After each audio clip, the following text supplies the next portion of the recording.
Philippe Richard Bertrand. Est-ce qu'il y a quelqu'un qui calcule? Je capote. T'imagines combien ça coûte? Entrepreneur et chroniqueur passionné. Qu'est-ce que tu veux de plus? Philippe Richard Bertrand. Bonjour Philippe Richard Bertrand. Salut. Salut. Écoute, on se demande, est-ce que Hydro-Québec est mené comme une succursale de Saint-Hubert Barbecue? Est-ce qu'il y a des gens qui dirigent autrement dans les Laurentides qu'à Montréal ou en Gaspésie? C'est à croire, parce que tu veux me parler de cette résidente des Laurentides qui s'est retrouvée avec des travaux à faire, alors qu'Hydro-Québec est passé faire des travaux, mais ils n'ont pas récupéré tout ce qu'ils ont coupé autour. Oui, puis en plus, ce qu'Hydro-Québec lui a répondu, c'est on fait ça pour que le contribuable québécois n'ait pas à payer la facture. Je m'excuse, là. Hydro-Québec est une entreprise, c'est une incorporation. Je comprends que son actionnaire est le gouvernement du Québec, mais c'est pas une association, c'est pas un ministère, là. C'est une incorporation. Cette incorporation-là est allée faire des travaux chez quelqu'un, est partie en laissant ça comme des cochons. Ben, les cochons, faut qu'ils reviennent puis qu'ils fassent le ménage. Puis j'espère que cette dame-là va poursuivre Hydro-Québec. Je suis pas avocat, je peux pas lui donner des conseils, mais honnêtement, on en est où? Tu sais, Hydro-Québec peut pas dire que le contribuable québécois va sauver de l'argent. By the way, c'est ton client. C'est pas un contribuable. T'es allé chez un de tes clients. Oui, puis à la limite, un peu un de tes actionnaires, je veux dire, quand même, ça nous appartient. Mais ici, l'élagage, je regarde l'article actuellement, est-ce que l'élagage était dû aux besoins de la dame ou si c'était des lignes de transmission qui passaient? Ben, en fait, l'article ne le dit pas, mais ma compréhension, pour avoir vu ça dans mon petit patelin à moi, là, Hydro-Québec, en ce moment, fait des zones, on va appeler ça des zones franches, c'est peut-être pas le bon terme technique, là, mais il fait des zones, certains, disons, 3-4 mètres de chaque bord de ligne électrique. Pour éviter que les branches s'accotent sur les fils. Exactement. Mais t'as-tu vu le chantier? As-tu vu, j'ai regardé la photo, mais son terrain est plein de pitounes. Non, mais jusque-là, ça fait du sens. Tu sais, on n'arrête pas de chialer contre le réseau d'Hydro-Québec. S'il faut laisser une zone franche de chaque côté des fils, jusque-là, c'est parfait. Mais où est-ce que ça fait aucun sens? C'est qu'après ça, on laisse les bouts de bois sur le terrain des gens. Parce que la prochaine chose qu'Hydro-Québec va y dire, c'est sûrement qu'Hydro-Québec a une servitude sur ce bout de terrain-là. Là. Tu comprends? En plus, je suis convaincu là, qu'ils vont y dire « Ouais, mais on a une servitude. » Fait que si c'est une servitude, ça devient un peu sa responsabilité de ramasser les branches, si c'est sa servitude en plus. T'sais.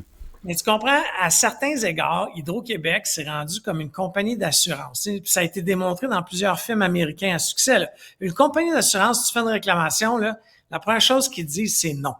Ou du moins, tu t'attends à avoir 10 000, ils t'offrent 5 000. Pourquoi? Ben parce qu'il y a un calcul qui a été fait à quelque part, OK, par des actuaires, qu'à un moment donné, là, dans la démarche, là, toi, tu te dis, je vais pas me battre contre Hydro-Québec, là, puis t'abandonnes. Là. Puis c'est ça qu'ils veulent. Ça. Ils ont étudié, ils savent que tu vas abandonner, même si c'est moins que ce que tu espérais. C'est un calcul actuarial.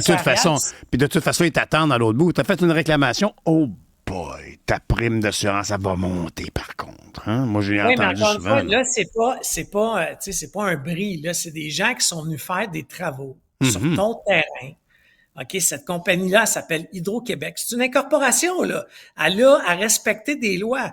T'as caboché, ben, faut que tu travailles en cabochon, même si tu l'as sous-traité, parce que tu comprends que je doute fortement que c'est un employé par un camion d'Hydro-Québec qui est allé faire ça, là. Ouais. Il est sous-traité. Mais c'est une compagnie d'émondeurs quelconque. Ils ont la responsabilité. Alors, j'espère que tous ceux à qui ça arrive vont faire une demande aux petites créances, puis inonder Hydro-Québec de demandes aux petites créances pour que ceci cesse tout de suite.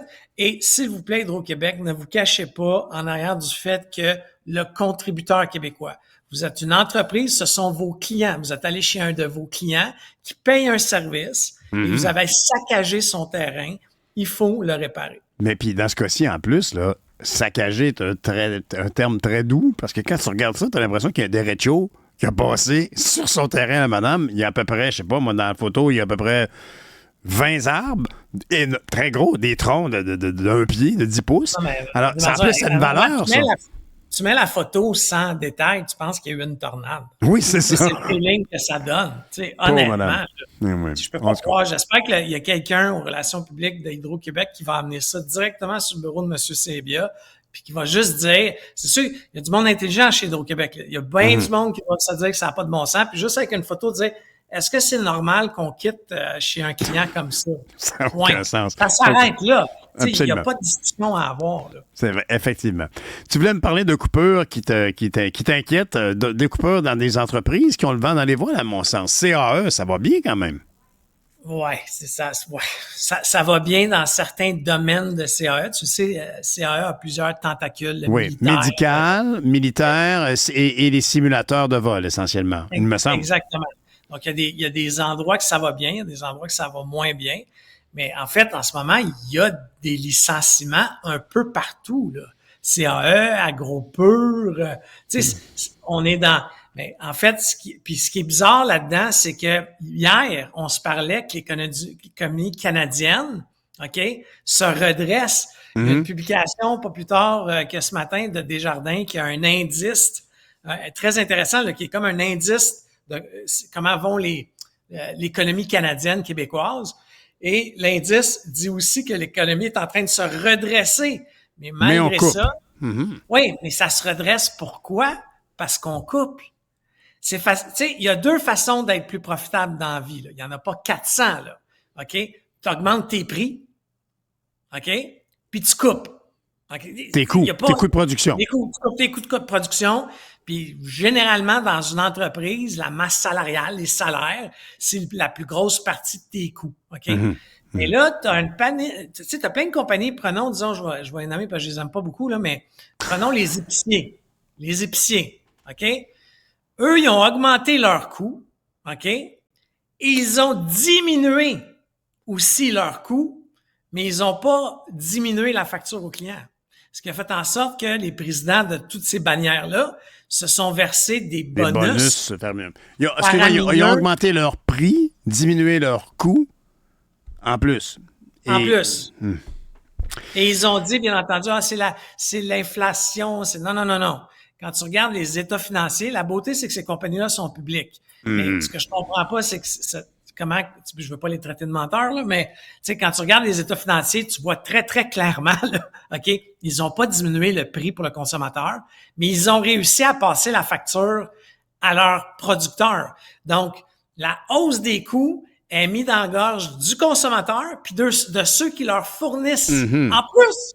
Puis, tu te dis, OK, ça doit aller mal, mais non, ils ont tous touché des juteux bonus. Je trouve que c'est bizarre parce que c'est contradictoire. Tu as l'économie qui se redresse, tu as le PIB qui augmente, tu as le commerce intérieur. Tu sais, tu as plein d'affaires qui semblent nous dire l'inflation diminue, mais il y a des mises à pied. Ça veut dire que les gens se retrouvent des emplois.